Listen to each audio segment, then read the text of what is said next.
আসসালামু আলাইকুম ওয়া রাহমাতুল্লাহি ওয়া বারাকাতুহু। আলহামদুলিল্লাহি ওয়াহদাহু ওয়াসসালাতু ওয়াসসালামু আলা মান লা নাবিয়্যা বা'দাহু। প্রশংসা আল্লাহ সুবহানাহু ওয়া তাআলার জন্য, শান্তি অবতীর্ণ হোক মুহাম্মদ সাল্লাল্লাহু আলাইহি ওয়াসাল্লামের প্রতি। আল্লাহ সুবহানাহু ওয়া তাআলা বলেন, ওয়া তাম্মাত কালিমাতু রাব্বিকা সিদকান ওয়া আদলা লা মুবাদদিলা লিকালিমাতিহি ওয়া হুয়াস সামিউল আলিম।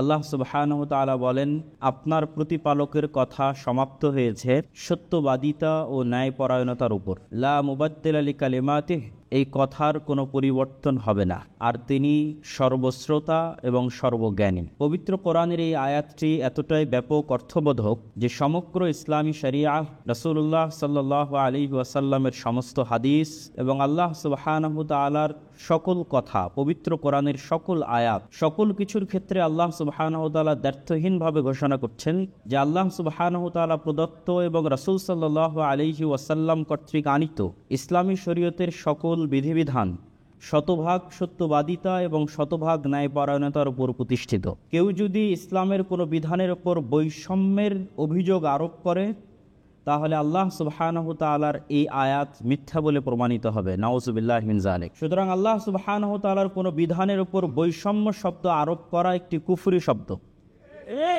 যার কারণে যে কোনো মুসলমান, যে কোনো ব্যক্তি কাফের এবং মুরতাদ হিসেবে বিবেচিত হতে পারে। আর আল্লাহ সুবহানাহু ওয়া তাআলা আরও একটি কথা বলে দিয়েছেন, লা মুবাদদিলা লিকালিমাতিহি।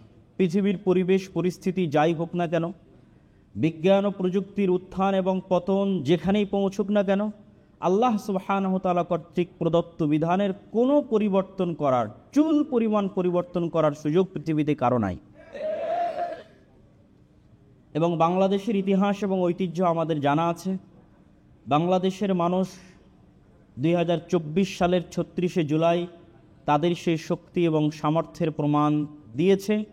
অতীতেও দিয়েছে, 1947 সালেও দিয়েছে, 1831 সালে বালাকোটের ময়দানে দিয়েছে, 1857 সালে সিপাহী বিদ্রোহের সময় দিয়েছে।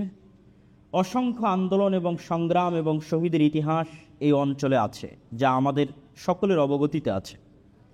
সেটিকে সামনে রেখে বর্তমান সরকারকে আমরা বলতে চাই যে বর্তমান সরকার যদিও গণতান্ত্রিক পদ্ধতিতে আসেনি, তবে অবশ্যই একটি বিপ্লব পরবর্তী, একটি গণ অভ্যুত্থান পরবর্তী এবং ইসলামের যে নেতৃত্ব নির্বাচনের ব্যবস্থা আছে, পরামর্শের ভিত্তিতে সরকার নির্ধারণ করা, সেই পরামর্শের ভিত্তিতেই দেশ এবং জাতির যারা স্টেক হোল্ডার, তাদের পরামর্শের ভিত্তিতেই আপনারা এখানে এসেছেন। আপনাদের পিছনে জনমত, বিশেষ করে আলেম ওলামাদের সমর্থন শুরু থেকে এখন পর্যন্ত আছে। এবং আমি এর সাথে আরও একটি কথা যুক্ত করে দিই যে আমরা অনেকেই সমগ্র বাংলাদেশে ইসলামের বিজয়ের স্বপ্ন দেখি। আমি অনেক সময় মনে করি, যদিও আমার এই কথাটি বাস্তবে প্রতিফলিত হবে না, তবুও হয়তো এরকম পর্যায়ে কথা বলার সুযোগ ভবিষ্যতে নাও আসতে পারে। সেহেতু এখানে বলেই নিই যে বর্তমান সরকার যেই পদ্ধতির উপর এসেছে, পরামর্শের ভিত্তিতে যোগ্য মানুষকে সবাই নিজ নিজ জায়গা থেকে চিন্তা করেছে আমার চেয়ে কে ভালো হবে, এবং তারাও হয়তো চেষ্টা করছে তাদের জায়গায় বিভিন্ন মন্ত্রণালয়ে কোনো প্রকার দল মত না দেখে যোগ্য ব্যক্তিদেরকে নিয়োগ দেওয়ার এই যে পদ্ধতি, পুনরায় গণতন্ত্রের দিকে ফিরে না গিয়ে এই পদ্ধতিকেই যদি কন্টিনিউ করা যায়, তাহলে এটাই ইটসেলফ ইসলাম প্রতিষ্ঠার জন্য যথেষ্ট। এটা অনেক সময় আমরা বুঝি না যে এই সরকার যেই দিন শেষ হবে, আমাদের দাবি থাকা উচিত যে সেই দিনও পরামর্শের ভিত্তিতে সরকার প্রধান নিযুক্ত করতে হবে। আলেম ওলামাদের পরামর্শ, দেশের অন্যান্য স্টেক হোল্ডারদের পরামর্শ, তাদের পরামর্শের ভিত্তিতে সরকার প্রধান আসবে, তিনি তার পছন্দ মতো তখন তার ক্যাবিনেট ঠিক করবেন। এটাই ইসলাম। কিন্তু আমরাই যখন আবার ব্যাকফুটে গিয়ে বলতেছি নির্বাচনে অংশগ্রহণ করব, নির্বাচন দিব, সেক্ষেত্রে আমি আপনাদের একটি কথা স্মরণ করিয়ে দিতে চাই। যেহেতু গণতান্ত্রিক দেশ, নির্বাচন হবে, গণতন্ত্র আসবে, তবে আমার একটা পরামর্শ আমি আপনাদের বলে যেতে চাই। সেটি হচ্ছে যে 5ই আগস্টে আমাদের লক্ষ লক্ষ কোটি কোটি ভোটার রাস্তায় ছিল, কিন্তু সরকার গঠনের সময় আমাদের অবস্থানটা কোথায় ছিল? আমাদের অবস্থান কিন্তু শূন্যের কোঠায় ছিল। ডিসিশন মেকিংয়ের জায়গায় আমরা শূন্যের কোঠায় পৌঁছে গেছি। অথচ আন্দোলনে দেখবেন আপামর আম জনসাধারণ, ইসলামপন্থী আলেম ওলামাকে ভালোবাসে, তাদের অংশগ্রহণই বেশি। এর সবচেয়ে বড় কারণটা হচ্ছে আমরা শক্তিশালী প্রতিষ্ঠান তৈরি করতে পারিনি। যখন সরকার পতন হয়েছে, তখন এই সমস্ত এনজিও, এই সমস্ত মিডিয়া, তাদের হাতে অটোমেটিক বাই ডিফল্ট ক্ষমতা চলে গেছে। এই জন্য আমি উদাত্ত আহ্বান জানাবো, আজকে এখানে দেশের বড় বড় ইসলামী দলের নেতারা উপস্থিত আছেন, আপনারা যেমন নির্বাচন কেন্দ্রিক প্রস্তুতি নিচ্ছেন, আপনাদের দীর্ঘমেয়াদী মুসলমানদের শক্তিশালী প্রতিষ্ঠান, শক্তিশালী মিডিয়া, শক্তিশালী অর্থনৈতিক প্রতিষ্ঠান এগুলো তৈরি করার জন্য আপনাদের চিন্তা চেতনা এবং পরিশ্রম করতে হবে, যেন আগামী 20 বছর 25 বছর 30 বছর যখনই আবারও এরকম প্রেক্ষাপট আসবে, তখন যেন স্টেক হোল্ডার ডিসিশন মেকিংয়ে শক্তিশালী প্রতিষ্ঠান থাকার কারণে ইসলামপন্থীরা সেই জায়গায় পৌঁছতে পারে। এটা আপনাদের প্রতি উদাত্ত আহ্বান।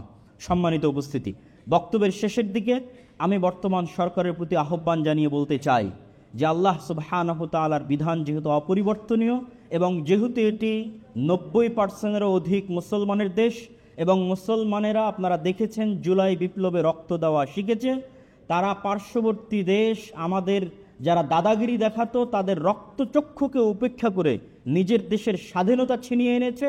প্রয়োজন হলে তারা পাশ্চাত্য কর্তৃক, পাশ্চাত্য থেকে আমদানিকৃত এই নষ্ট ভ্রষ্ট সংস্কৃতিকে, এই নষ্ট ভ্রষ্ট নারী সংস্কারের প্রতিবেদনকে ডাস্টবিনে নিক্ষেপ করার জন্য শেষ রক্তবিন্দু পর্যন্ত দিতে বাধ্য থাকবে। আপনাদেরকে এই হুঁশিয়ারি দিয়ে আমি আমার সংক্ষিপ্ত বক্তব্য শেষ করছি এবং আল্লাহ সুবহানাহু তাআলার নিকটে দোয়া করছি যে আল্লাহ সুবহানাহু তাআলা যেন আমাদের দেশকে, আমাদের মাতৃভূমিকে এই সমস্ত অপবিত্র, এই সমস্ত নষ্টভ্রষ্ট সংস্কৃতি থেকে হেফাজত করেন। আল্লাহুম্মা আমিন। ওয়া আখিরু দাওয়ানা আনিল হামদুলিল্লাহি রাব্বিল আলামিন। আসসালামু আলাইকুম ওয়া রাহমাতুল্লাহি ওয়া বারাকাতুহু।